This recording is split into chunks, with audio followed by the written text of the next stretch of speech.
Hello. Hey. Okay, this is a bit of an experiment because I've been podcasting for a little while now, but this is the first video podcast and we're posting to YouTube. And I've got an awesome guest for it that lives in the same city as me. Do you guys already follow Irene Rudnyk? Because you should. She's amazing. And she's here in studio with me now. So you can subscribe to the podcast. It's stalmanpodcast.com. I'm not going to be able to make all of them videos, but I don't know. If you like the video thing, let me know. I'd love to do more of them. Yeah, thank you so much for inviting me to do this. I'm not that good with talking, especially if it's not like pre-recorded because, English is not my first language. So bear with me if I say something funny, but I'm going to try. Well, for anyone wondering, what is your first language? I'm Ukrainian. Oh, okay. So I've lived there for probably 18 years. And then I moved to Canada. Yeah. Cool. Yeah, it's kind of similar to my wife, I guess. I can actually speak a little bit of Polish. Oh, wow. Cool. Yeah. I can speak a little bit. I understand Polish completely and I can read because I lived pretty much almost on the border with Poland. Very, very Western Ukraine. Awesome. Yeah. Well, it's Eastern Europe in general is amazing. We really want to spend more time there. Mm-hmm. But so anyway, anybody that's not familiar with Irene, her YouTube is amazing. You do like behind the scenes and tutorials. So just kind of helping people learn how to get better at their photography. And you've got almost 300,000 subscribers, which is awesome. I can't wait to break through and 200 on Instagram. Yeah. Which is so cool. And yeah, like I was saying, I think a lot of people don't even realize we're in the same city because Calgary isn't a big hub for like creative output. True, which is very sad. Hopefully it's going to change. I feel like it is changing now. Like I've seen a lot more creatives coming up, like on Instagram, not on YouTube, but especially on Instagram. I've seen a lot more photographers, makeup artists, and just in general, like content creators coming up in Calgary. So I think the biggest challenge is having them not leave.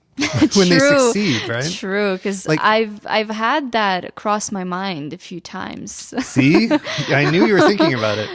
But I mean, a great example that nobody ever knows as Calgarian is Feist, who is massively successful internationally. And I think if you asked a lot of people, where's Feist from? They'd say Paris. Like, I don't know. She's traveled a lot, spent a lot of time in different cities. But no, she's Calgarian. Yeah. This is what happens to like big Calgarians is they go get big somewhere else. No, we like it here. Anyway, nobody else is from here, so nobody cares about Calgary. Right. No, I feel the same way. My family's here and I love to travel, so I'll just stay here and travel for content and, other things. It makes business. It easier to stay. Tell us a little bit more about your YouTube for anybody that hasn't already subscribed. Yeah, so you can find me on YouTube by just typing in my name, Irene Rudnyk. I think I'm like the only one with this name on probably any social media, which is kind of an advantage, but also people forget or don't know how to say my name properly. I make weekly, I guess, kind of educational videos, and I try to make them fun about photography. There's a lot of behind the scenes videos, a lot of Photoshop tutorials. I would say I describe my style as kind of feminine natural light portraiture. That's what I like to call it. So I work with natural light, very minimal equipment. Everything is very, very simple. And very stylized. There's also a bit of like a fantasy element. Yeah, totally. Fairy tale, fantasy. Otherworldly. Yeah, 100%. I love making my models look like they're fairies, princesses, some kind of perfect creature. Well, and describing it only does so much justice. So, you should go check out. Click in the show notes and take a look at the on Instagram, or if you want to view better quality on 500px. Well, and I think people should because they're very well produced. And also tutorials are part of it, like post-processing stuff. You talk about Photoshop. So you're mostly a Photoshop user instead of Lightroom. I pretty much never use Lightroom. I used to use Lightroom when I did weddings because, editing a lot of pictures in the same way, Lightroom was perfect for that. But for the kind of work that I do now, I mean, I spend probably around 15 to 30 minutes per each image. So I just edit everything in Photoshop. That still baffles my mind. I couldn't imagine living without Lightroom because I spend so much time in it. But so how many photos from a shoot do you end up using? Because that might be a bit of a difference of how we work is like I'll use, I'll shoot for a few hours and I need to get 30 photos out of it. I'll shoot for around 2 hours usually, hour to 2 hours, depending on how much time the model has and if the light is still good, because sun goes down pretty fast, and I like to shoot golden hour. Yeah, you're in the wrong city for natural light.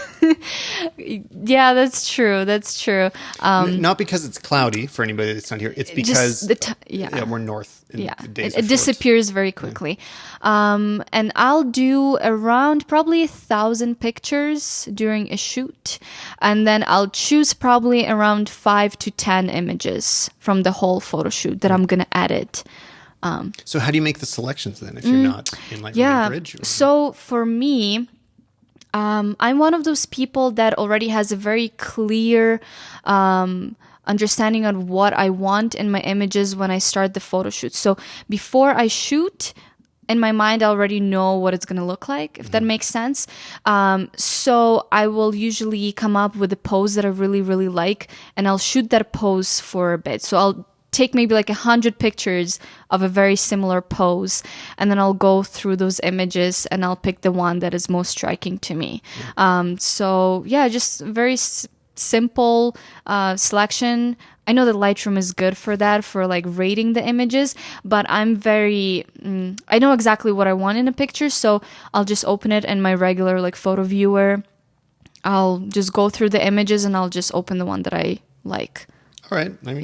If it works for you. I clearly know exactly what I want when I'm looking through the set of the images. Right. So it's usually, I don't need to like pull up 10 images and rate them and then see which one I like the best. Do you delete your rejected images? No, almost never delete them until I like run out of space, and then I delete. So eventually. Eventually I'll delete the images from like last year or something, but I try to keep them as long as I can. Although I never go back to them. I'm not one of those people that like revisits old images and edits them. Yeah, I always think I'm going to, but then same.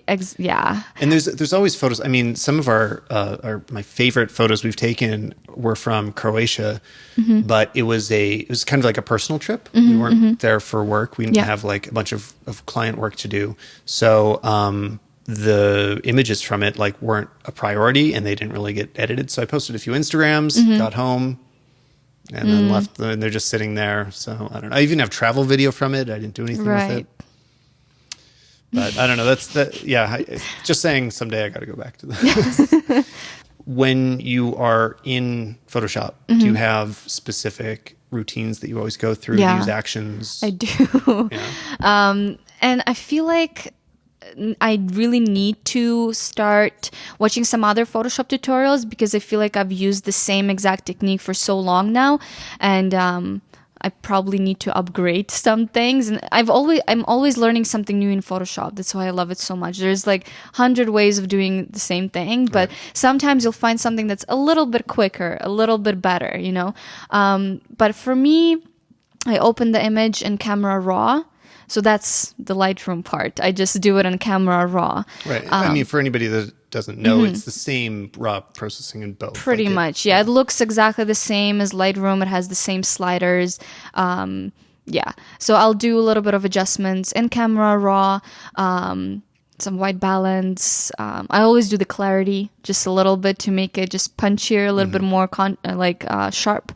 Then I'll open it in Photoshop. I'll do my skin retouch. I'll do a liquify. I usually make the hair bigger. If I need to make the dress look bigger, a little bit crazier. Can I say on that for a second that this is just a photo tip for any guys out there that I didn't really realize until I started working with a woman on it all the time. It's like, women never really want their hair to be smaller. No, they want it bigger. And like, this isn't intuitive to guys that like bigger hair is a better thing. And it changes the picture so much. I do it to literally every single picture. Even I have this one lady here in Calgary that does amazing hair. She's Russian, and she knows how to do like the biggest hair ever. So she'll do it crazy, but I will still go with the liquify and make it even bigger. Why not? Yeah. Liquify tool for me is a big part of making the image look more like fairy tale, fantasy, right? Because you want to make it look unreal, exaggerated, exactly. So I'll go into Liquify. I never really do features and stuff like that. The features are the same unless one eye is smaller. Sometimes that happens. But yeah, it's usually hair and the outfit. I'll just make it bigger. But you're not doing, like fairy eyes where they're anime No, size. not really. I'll do that with Dodge and Burn. Oh, okay. So I'll like contouring. Exactly. So I don't really have to make the eyes bigger necessarily, but with Dodge and Burn, I'll kind of do like you said, contouring. So it's gonna look bigger. So what are the basics of post contouring? Because it's not really something I do. So where on the face are you looking? How do you judge where to do it? So I totally get that for guys it might be a little bit harder because it is very similar to makeup. It's all about like illusion and kind of tricking the eye with the light and the dark. If you don't know where to put it, the easiest way to do is to just look where it naturally already exists. So for me, I'll just look where I naturally get a highlight on the face and I'll just like amplify it. Just make it more noticeable, if that makes sense. Just like the hair, just more of what's already there. Exactly. It's all very small little changes. It's not like going in with the Dodge and Burn. You have to be very subtle with these things. Same with Liquify. It's all about the subtle changes that will make a difference in the picture. You want to make sure that it doesn't look too fake or too weird, you know. But yeah, that's what I'll do with Dodge and Burn. I'll naturally, if you look, you're going to have some shadow under the cheekbone or under the lip. That's the one thing that I always do. A little bit of the shadow under the lip will make the lips look bigger because that creates the illusion that the lip is so full that it creates shadow underneath it. Same for the eyes. You can put a little bit of the shadow underneath just right here to make it look that the eyelashes are so big that they're casting a shadow underneath. That's a good one. I don't know either of those. I never thought about it. Another thing that I'll do with Dodge and Burn, I'll go with Burn and I'll make the brush really, really tiny and I will literally go with every single eyelash and paint the eyelashes darker. And same with the eyebrows. I'll go and create like little feather strokes on the eyebrows. Well, let's scale back a step. let's go back to the basics because I think what is appealing about what you do is that technically your work is super achievable. Yeah. You know, people probably already have the gear to do something that looks like what you do. So much of it is the creative direction and the styling, the makeup, like things that you're doing on set. And then, afterwards there's this post-processing as well that enhances it all. Exactly, yeah. But like, how did you kind of find that look that you do now? I was actually thinking about it. Like a lot of people ask me, why don't I shoot with male models? Right? Or why do I like to do what I do? And I feel when I was a little girl, I was really into Sailor Moon. I was really into everything that's very girly, Barbies and all that stuff. And I always loved to play dress up with them. And I feel like that's what I do now. I feel like this is just like a grown up version of playing dress up with models now. Full size Barbies. Yeah, that's exactly how I feel. And I absolutely love doing it. So, yeah, when I was little, I just always enjoyed also drawing like female characters that were very beautiful. So yeah, that's I think that's why I like to do it so much, and it's just fun for me. I've always loved fashion, makeup, and hair. So yeah, it's just something that naturally I love, and it just brings a lot of fun to the work. When you're shooting with natural light, it's sort of easy to say like, oh yeah, just use the light that's available to you. But how do you identify when natural light looks good? Like there's a lot of things that took me time to really see the difference between good and 100%. Bad natural light. I was just, I had my first workshop in Brazil and it was such an amazing experience. And I think that really made me realize that number one problem that photographers have is not realizing what what is bad and what is good light. I've had some of the students in the class take a picture and then be so excited about it, and they show it to me, and the light is absolutely horrible. Like, the posing looks great, everything looks great, but the light is the most important, one of the most important and then things. You forget about those other things. The light's terrible. It doesn't matter how good the posing and the wardrobe and everything else was. Yeah, you just it ruins see, the whole picture. And so they would show it to me, and it has this like horrible dappled light across the model's face. And for portraits, I mean, that's just a no-no. And I would be like, no, the light is wrong. And so I would literally just turn them around the model, right? I would just put them 2 steps, further or back where the light is good, and show them. I'm like, do you see that this is way better light? And they would be like, oh. Well, and that's a big challenge, is to like start to know what to look for. I mean, maybe a simple example I could give that you can kind of see is in the shade. Not all shade is created equal, 100%. right? So what can be really helpful is to not only look at that the sun isn't directly falling in that area, but look at the objects around you. And so, for example, a lot of the time when I'm walking, if I notice white vans or white cars, that's not a bad place to stop, or white walls. Anything that's going to bounce that light back is completely going to reshape it. And this is why some cities are much better for photography than others. Like Calgary it's okay downtown, but what's really great is, this is why like New York or Paris are so insanely beautiful, is because the buildings and the architecture are all reflecting this amazing light back into people.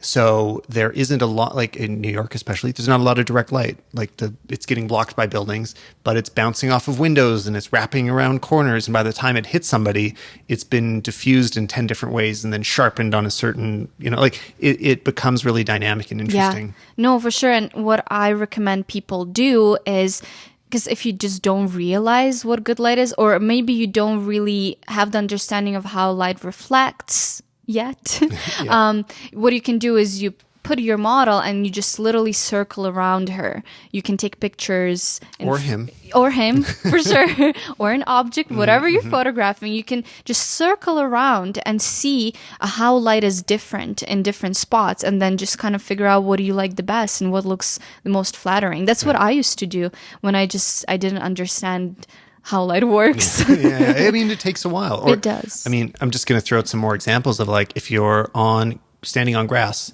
all the light that's bouncing is coming from a green source. You get green light coming back in their face. Their skin turns green. That just gives me flashbacks to shooting weddings at noon in the park. Yeah, it can be a and huge having challenge. them all look like green people is. Yeah, totally. And then I think what can happen, the first response is like, okay, I'm going to go get a reflector.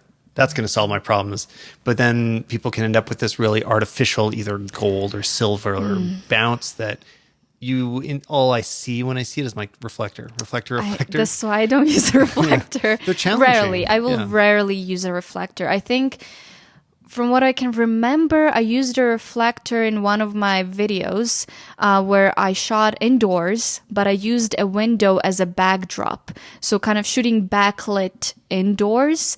And because there's not much reflecting when you're inside of the room from the window light, that's when I put a reflector, but it wasn't even doing that much anyways. Right. Like, it's kind of... Well, or I think more often, like, it's easier to get started with a reflector if you are shooting headshots. Like, the less of the person that you see, the smaller the reflector can be and still be useful. Yeah. But if the reflector isn't bigger than your subject, it doesn't illuminate the whole subject, right? So if you've got kind of a standard reflector is like 3 or 4 feet across, it's only really going to light their face. And, maybe down to their neck. Yeah. And for me personally, I find that I'm a small girl, I don't like carrying things with me. Right, yeah. This is probably one of the reasons why I do shoot natural light, is I don't see myself carrying a tripod and a strobe and the battery and a modifier, all of that stuff. And I mean, not even... If I'm thinking, if I would have to use probably like 2 or something. I'm definitely not doing that. Right. I'm not even bringing a reflector because I feel like that's already like something else that I have to worry about. So I would much rather just shoot a little bit underexposed and then bring some of the exposure back in post with just layering a mask and exposing the model a little bit more in post. Well, so I think this is a lot of why people, I'm guessing here as an outsider, but I mean, I'd guess that a lot of people connect to your work because they see something that is amazing and really impressive to them, but potentially achievable. Like it's within reach without spending. Yeah, you don't need a team. You don't need an assistant.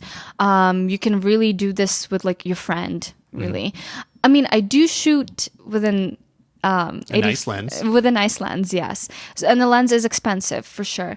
But you can definitely achieve a very, very similar look with a cheaper lens. Well, and I don't want to have cut you off in case somebody's dying in suspense which lens it is. I use the Canon 85mm 1.2. Right. That's my absolutely favorite lens.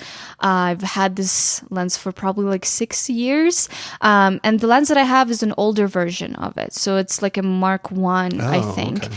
And I did buy it used because at that time I was still at the university. I wasn't making much money. I was just like working part-time at the mall. So I remember I really, really saved up like for probably a whole year to buy this lens and the camera. I kind of bought them almost at the same time. Well, you've sure got your money's worth now. Oh yeah, no, it's a really good investment. I've had it for so many years and I'm really happy with it. I don't feel like I need to upgrade. It's a great piece of glass. Well, and I want to put a disclaimer in for anybody that feels like now they need to start saving for their 85 1.2 is I've got the 85 1.8 and I've shot with the one you're talking about a few times. I used to be able to borrow it freely. And then I also had the 50 1.2. And they're amazing, but you can get most of the effect without it too. Like I was saying, the 85 1.8 is less than half the price, and it's not the same, but you can get most of the way there. Like a lot of people wouldn't realize the difference. So again, like you don't need to. No, 100%. And you know, so I just recently worked with Kelby One on my classes, and one of the things that I put in there was I brought my old camera, my very first camera, which was a Canon XSI.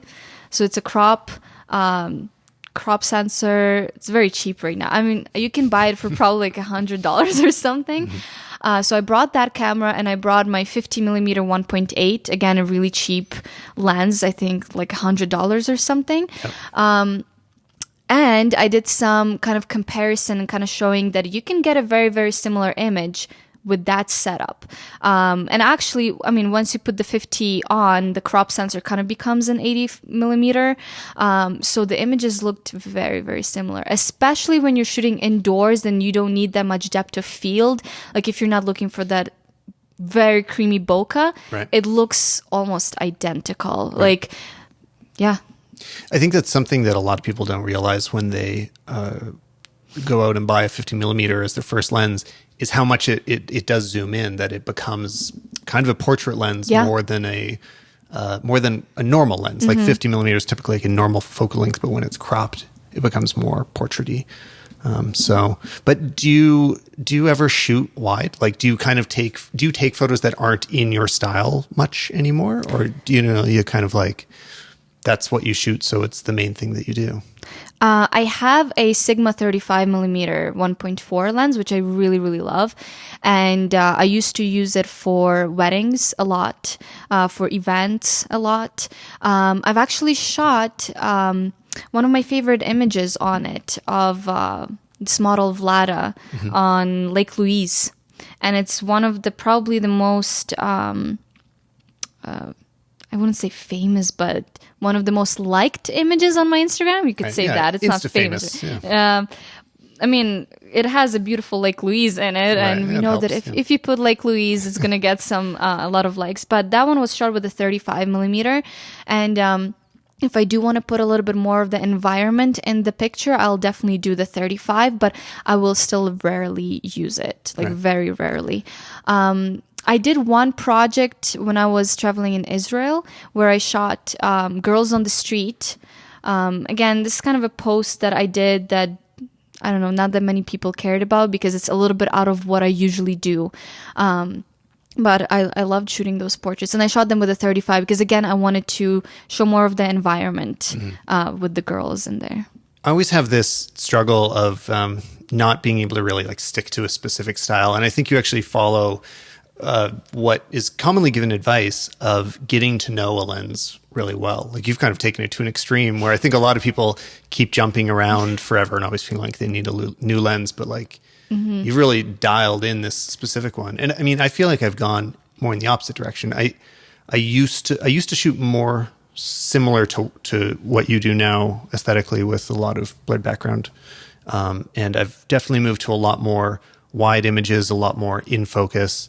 But I always have a hard time locking into a specific look. And part of it might be our difference in approaches as well. So for me, a lot of my work is for clients. Like it's like commercial photography. And it's kind of how I've always looked at it. That's a bit more of my background. You're shooting more for yourself and like for ideas media, that come to YouTube. your mind. Yeah. So I don't know. What do you think about that difference? Like, does it frustrate you, the idea of executing other people's ideas? Like, well, for me, it was always a goal of mine to be able to shoot in this particular style and make money. The only reason why I ever shot, let's say, weddings or other people, or I've even done some like actor headshots and model portfolios. I've done events. I've done it all really. But the only reason I did those was because I wanted to make money somehow of doing photography. And when you're starting out, you're going to do pretty much anything. Well, I did at least, just to make money. And I really wanted to, I guess, show my parents that I can make money of photography. But it was always a goal of mine to be able to create these kind of images that I'm passionate about and make money off of it. I never really knew how I'm going to do it, but I always wanted to. And I feel like, being on social media, I guess like an influencer, content creator really made me kind of achieve this goal. And now I can really photograph whatever I want and post it on social media, post it on YouTube. So yeah, I don't work with clients and I'm really happy about it. Great. Yeah. I've kind of had this idea stewing in my head for a while that my background with photography is less from a purely artistic perspective where, I've always thought of it first as a profession, kind of as a way to make money, and less of a traditional like pure art or fine art. So I had this analogy, and I'm going to test it out on you, and you can tell me if I'm crazy or not, of that, like, there's this difference that if somebody's a painter and they're really talented at it, and they're going to try to help you become a great painter, they couldn't hover over your shoulder and tell you, okay, now move the stroke the brush 3 inches to the left, move it up to the right, and then in the end you're going to have a great painting. Whereas on the other side, in photography, somebody could do exactly that. They could hover over your shoulder, say, set the aperture to 1 point, whatever, and lift the camera a bit and hit the shutter, and you could kind of achieve it. So I don't know, I don't know, I just arrived at that recently of thinking about that, that might be how I ended up approaching it the way that I do. And I totally don't think there's a right or wrong answer. Like, this isn't even an argument. There just are different reasons that people shoot and different categories of photography. No, 100%. And photography is so unique in that way because it is like half art and then half technique, because there's so much of the technical aspect that goes into it. And that's where a lot of people clash, because you're always going to get these people that are more artistic, and that care more about that sort of aspect of photography. And there's a lot of people that care more about the technical side of photography. Right. I actually always get comments on my YouTube channel about the technicalities, because I understand that I do a lot of things in not the most right way, in quotation marks. And yeah, I totally get it. It's just, that's the way it works for me. That's the way I learned it, because I learned it just by kind of doing it by trial and error. I didn't really have a mentor. I never went to school for photography. Everything I learned was kind of by myself or by following some of the YouTube tutorials. But even tutorials that I followed, they were never showing exactly how to do what I do now. So I just kind of learned some things from them, like what is aperture, what is shutter speed, or some basics of like editing in Photoshop.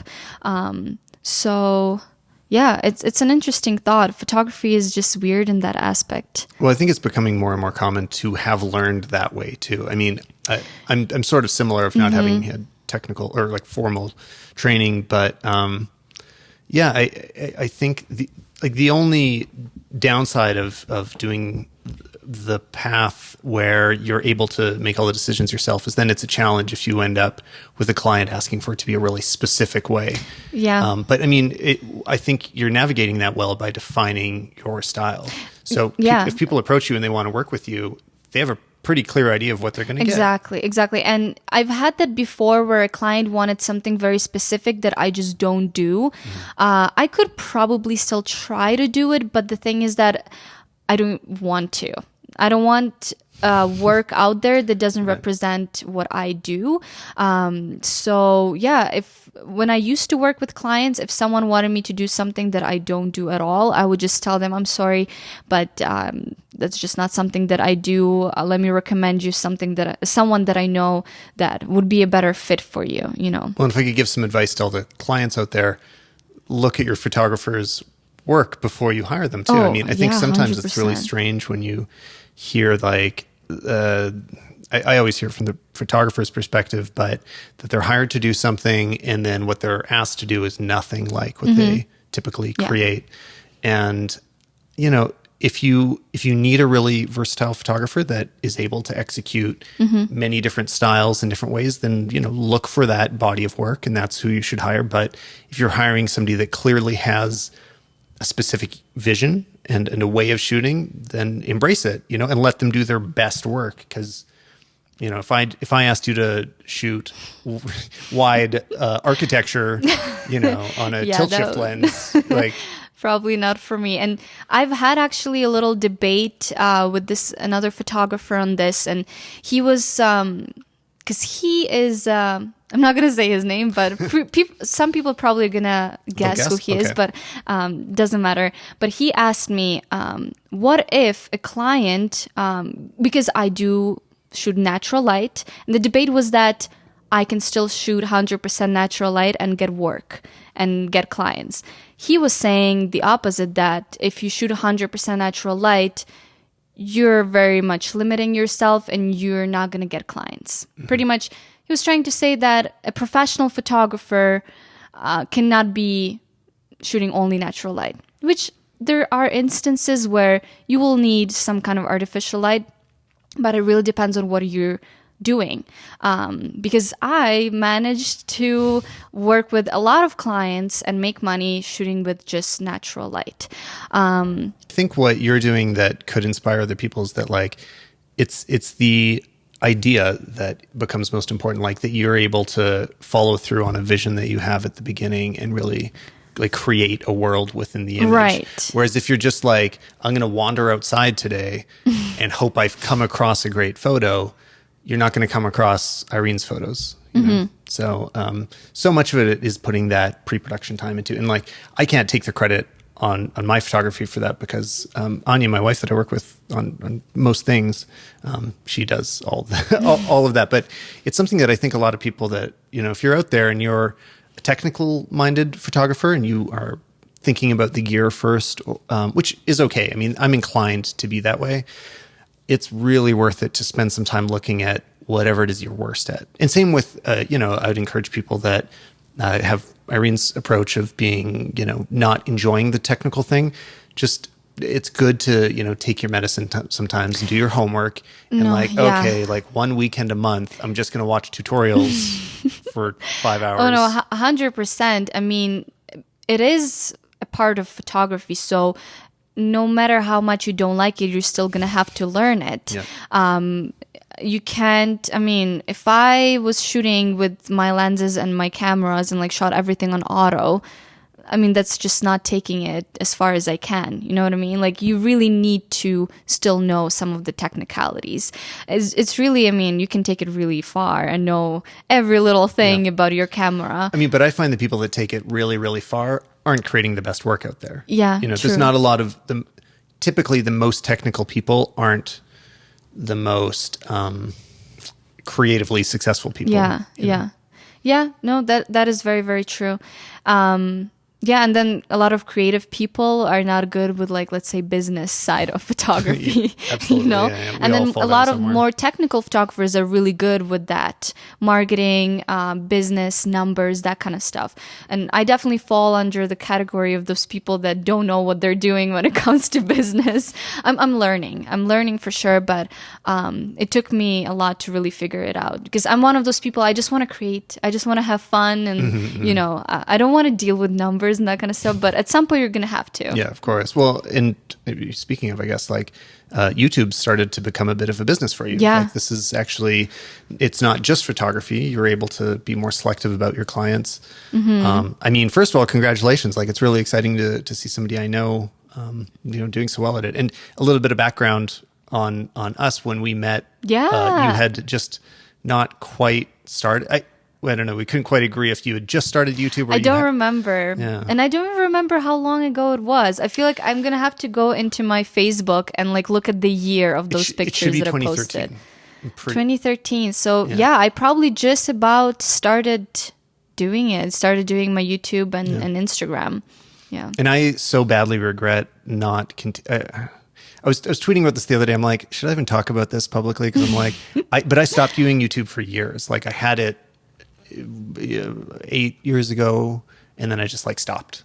I think I saw some. Do you still have them on your channel, the right? old I think I stuff's saw them. Yeah. Yeah, and they did, like, well at the time. I Yeah. mean, so that all that time ago, I had 5,000 subscribers, which was amazing. I was like, oh my god, 5,000 is crazy. And now people get a lot bigger than that. But I just always wish I'd pursued that the whole time. But now we're at a place where I think it's more clear how YouTube can start becoming a business to people. Yeah. You know. But I don't know. Do you have, like, any kind of visions for how you're gonna make it a bigger part of your life? Like, would you ever do YouTube videos that aren't about photography, or is it all going to be photography based for you?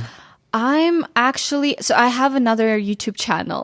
Oh, I don't know if I've seen it. It's, you should not look it up, but I'm going to work on it. I'm going to really try. I always say I'm going to do it, but then my main channel becomes, I mean, I try to post twice a week, which is a lot. Yeah, it's a lot. So that becomes too much, and then I kind of fall through with, like, not posting on my other one, but it's called Irene Vlogs.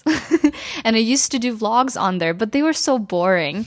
They were really boring vlogs. And then I started doing some cooking videos. Oh, cool. Because I'm vegan, and I really love food, and I love cooking, and I've done a lot of Ukrainian recipes that are, like, veganized. Yeah, I'm thinking maybe this year I'm gonna continue with that. So making cooking videos, lifestyle videos as well. One thing what's become my alternate channel for me is Instagram stories.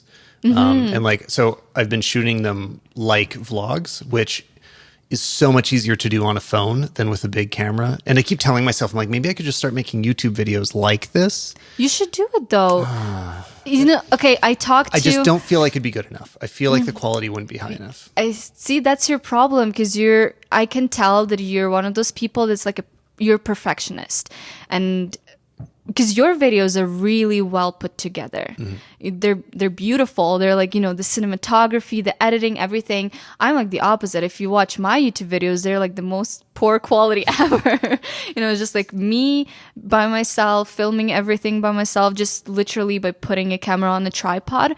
I'm more of like, I just want to put out content, and just kind of showing people how easy it is to do what I do, right? Yeah. And I feel like you're a perfectionist. You want to make it look beautiful visually, and then also have, like, a lot of information in it.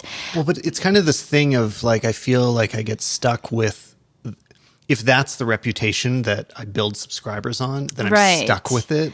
And I don't want to always put that much work in. Yeah. But, you know, you can always just experiment and see how your audience receives it. Yeah. Because I've had so many different videos on my YouTube channel, and they always do differently. Like I have a mix of a lot of things because I do sometimes like crafting videos and DIYs. And at some point I did think, should I make them? Because my channel is about photography and the DIY crafting stuff. I know that some people are not interested in it, but I still put it out, and there is a chunk of people that are interested in it. So I just say, just go for it. Right. Yeah, just go for it. Maybe. Try it out. We'll see. But I mean, the stories thing's been fun. Have you been doing? I'm really bad for doing Instagram stories because I feel like my life is so boring. My stories would be just, it's always my dog. Maybe you're cooking. It can, yeah, for sure. I'm not that good at it. And I feel like I'm going to have to put on makeup and do my hair to do it. Well, being in a smaller than, a not huge city, Calgary's 1.3 million. How many people are here? So, we're not New York or LA. How do you feel how is it to connect with the YouTube community? Because, when you watch people that are really plugged into it, that are living in the major hubs, they're able to collaborate with a lot of others that are in the same groups as them. I mean, do you feel removed from YouTube because of that? Or? So, yeah, I definitely feel like maybe if I lived in LA, I would have more opportunities for sure. And maybe I could grow my channel faster. But I do like living here. Me too. I do like how kind of slow it is at times. Because whenever I'm in LA, it feels like a lot. You know, I'm doing a lot. I'm meeting with a lot of people. There's like, people are always very focused on social media and YouTube and like doing all this stuff. And I'm a little bit more of a lazy person. I like to like chill a lot of the times. So what I do is just, I will travel. I'll try to travel to LA like once in 2 months, maybe go there for a week and just really collaborate a lot and film a lot of videos there and create those connections. You can really collaborate people by being in different cities as well. You can do little videos together by being apart. I haven't done that yet, but I do want to do it with a few people that we cannot travel. So you're not in the same city as them? Yeah, you're not in the same city. Let's say you can... I've had this idea a little bit, but I don't know what I would do. I've seen some people do Photoshop tutorials together. So let's say they'll collaborate on something like, let's say we would collaborate on something like that. You would edit my picture and I will edit your picture and kind of see how we take, how it would look different with different editing styles. Cool. So something like that. Yeah. Or I had an idea to collaborate with a friend of mine that's also a female photographer.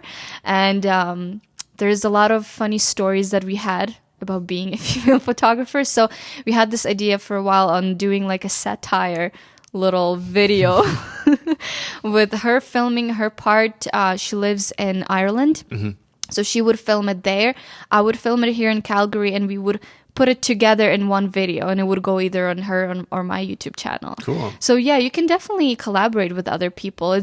You can do whatever as long as you have the passion for it. Podcasts make it a little easier because you can just call somebody on Skype. Yeah, so that's kind of been my version of it. Yeah. But I mean, I've thought about that. You could do the podcast. So double ender is when both people record their ends and then you edit them together as one audio file. So that's like kind of a podcasting term, but you could do that with video as well, where you just set up an interview style camera for each person and just put a fake pair of eyes across the room. So you're looking at a fake person, line up the eye lines, and you could just have a conversation back and forth where you're actually talking to each other and the video just cuts back and forth. Yeah. I think that'd be interesting. You can totally do it. I think there's no limits. Like being online now and having social media, you can connect with people all around the world and you can definitely collaborate. Have you done any of the shared Instagram stories? No. I really like this idea. Of Instagram Live, sorry, like where you both... Oh, yeah. I've done actually one where I guested like the people, the followers, and it was a lot of fun. Yeah. I was doing it with Jessica Kobesi. I don't know if you watch her YouTube channel or if you know of her. She has blown up on YouTube now. She has around 800,000 on YouTube now. And she's just, she's like the perfect everything for YouTube channel. She is funny, like really funny, just naturally funny. I'm not like that at all. she is super creative and really talented as a photographer. So like putting all of it together is just like entertainment and photography together. So it's, yeah, she has some awesome videos. But we were doing a live stream like that together because we often travel to LA together to collaborate, and it's easier for us to just get an Airbnb, and we're kind of in the same spot. But yeah, we were doing the live stream, and she was just concerned that maybe might be some weird people that we're gonna guest, but it was really awesome. Worked out okay, yeah. Yeah, we just made sure that I kind of recognized some of the. But like that's what's getting crazy about it is how much potential there is to do stuff. It's amazing. Yeah. I mean, also YouTube just opened up their webcam streaming, so you can like instantly live stream. I'm really thinking of starting. I have one room in my house that's kind of right now. Kind of an office that no one is using. I'm thinking of making it my stream room and streaming like once a week for like an hour or something. Yeah, cool. I've been diving into Instagram streams like, I don't know, a couple times a week, but they're always pointless. Like the challenge with live is you need a purpose for it to be live. Yeah. To me, that's usually engagement with the audience, that you're going to talk back and forth with each other, because otherwise why not pre-produce it, right? So I think you kind of have to like find that excuse.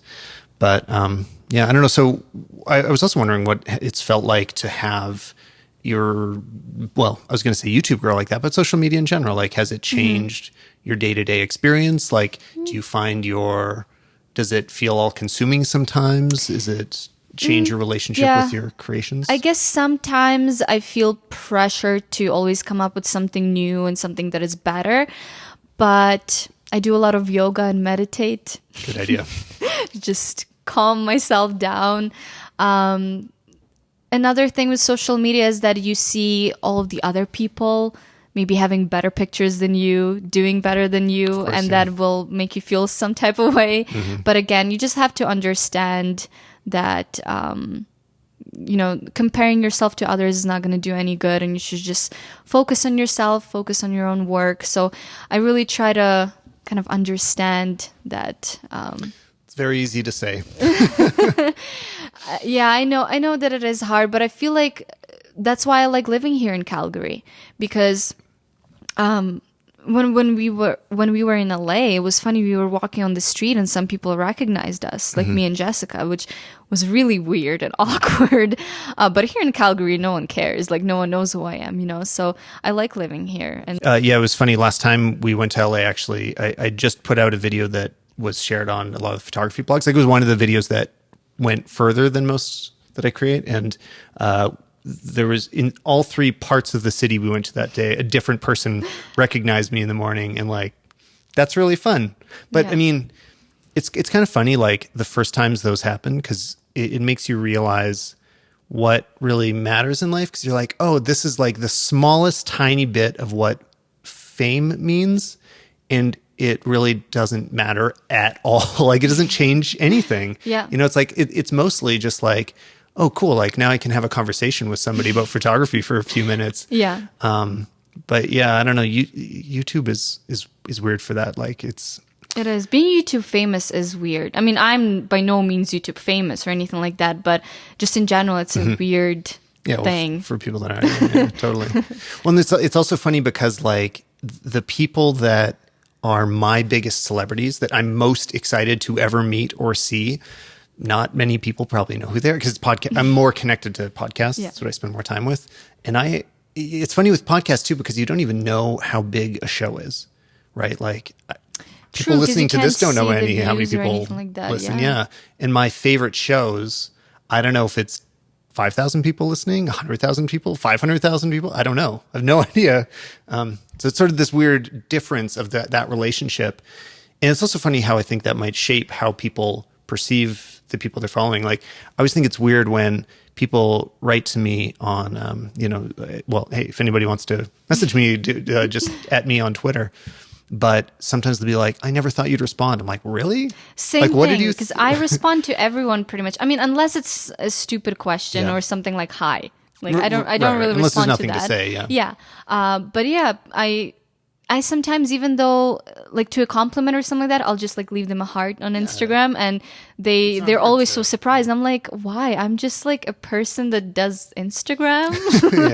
Like exactly. But I think it's also hard for people to imagine the differences of scale, because like the difference between 100,000 subscribers and 1 million is sort of more than 10 times in a way, right? Like I think once people start getting like 1 million plus 2 million, then there can be such a flood of it's content hard coming in that they can't to keep up with comments and if people messaging you. And I've had some people get really mad that I didn't answer to them. But again, if they are asking me something that it's already answered either on my YouTube channel or my Instagram, I just don't bother, right? Or if the question is just kind of like, can you give me some advice?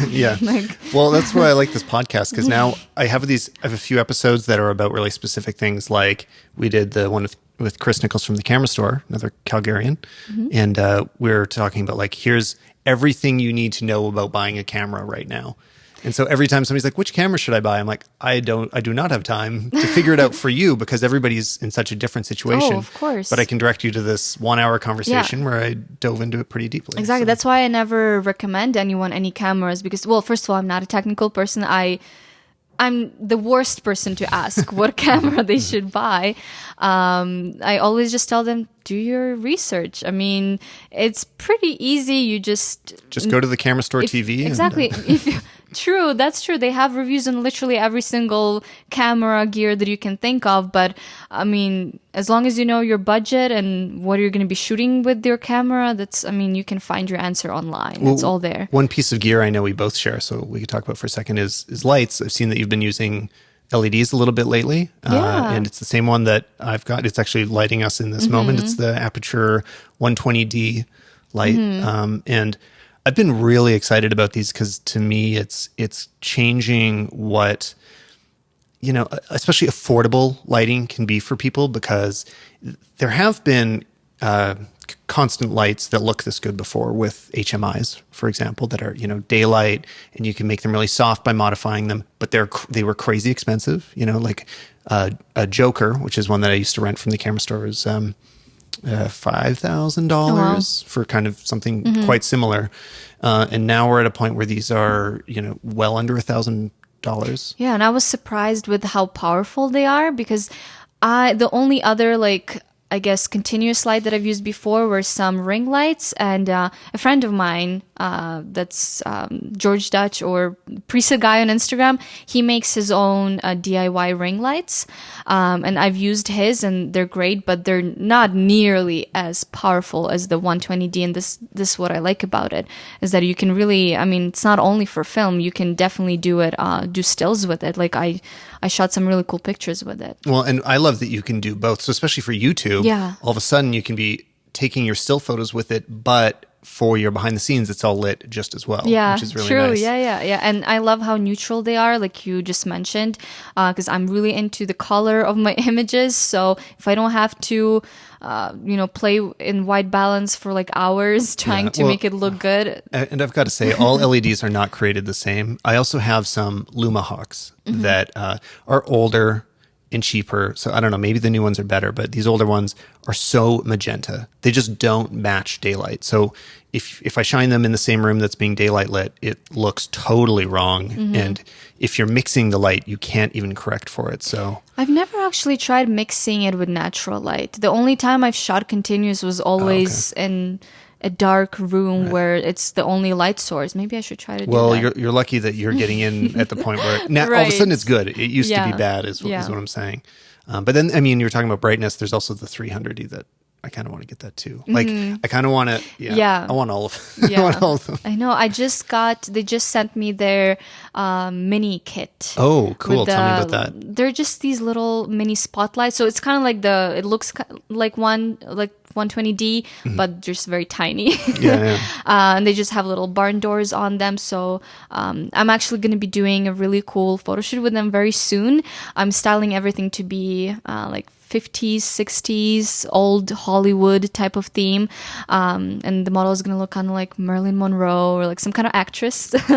And I'm going to shoot it on film as well. Is there an easy way to modify them? Or they're more like a traditional hard light? Yeah, so they are. You could put like diffuser material over it, but you can't attach like, they're so small you can put a softbox on it. Not right? in the kit. Yeah, no, it's more of a spotlight type of thing where, let's say for videos, it would be cool to put it, kind of spotlight the background, maybe like behind the person that's kind of like in a the halo. video. Yeah. That would look kind of cool with those type of lights.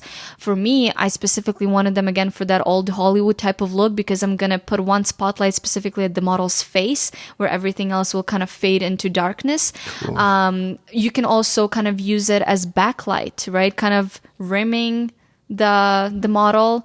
I've done that as well. I kind of tested it out. A really nice setup I saw the other day is like something I think that people don't think about till little later in their photo careers is just worrying about catch lights. Like you can light everything else, and sometimes the best lighting that you arrive on, like you're like, the person looks perfect, but all of a sudden there's no light going into their eyes. There's no reflection in it. And I saw a really nice setup the other day that some interviewers had where they had a small spotlight like that, and it was just blasting into a small piece of foam core. So they closed the spotlight all the way. So it's a very narrow beam. And so all it's doing is from a few feet away, there is something that is bright that reflects in the eyes. So only the eyes really see it, and it's not lighting up the face. It's not affecting the overall light much. You just, there's something so you can see. Yeah, there's so many things you can do with them, and the kit came with all sorts of like different clamps, so you don't even have to use a tripod with it. You can literally clamp it onto anything. So you can put them anywhere, just really play around with it. It's really fun. We're in an age where lights and lenses are way more exciting than cameras now. I mean, I am excited about a camera. I'm excited about the Sony A7 III now, and probably the A7S III is going to be cool too. But we're getting kind of close to like peak camera. Yeah, true. They're all kind of doing the same thing. So for me, it doesn't even matter what camera I'm going to be using. It's more about the lenses and the light in the image for sure. Yeah. Okay. Well, thank you so much for joining me, Irene. And can you spell your name out so people can find you online? So it's IRENE Rudnyk, so Irene Rudnyk. And yeah, if you just type me in, on Google, whatever, you're probably gonna find me, because I'm pretty sure I'm the only person with this first and last name. Yeah, you can find me on Instagram and YouTube. Cool. Or you can click the link in the description. Yeah. And so if this is your first time listening to the show, again, you can go to stalmanpodcast.com and subscribe to the audio version that comes out every week. It comes out more often than my YouTube videos do. But thanks for listening, guys. I'll see you next time.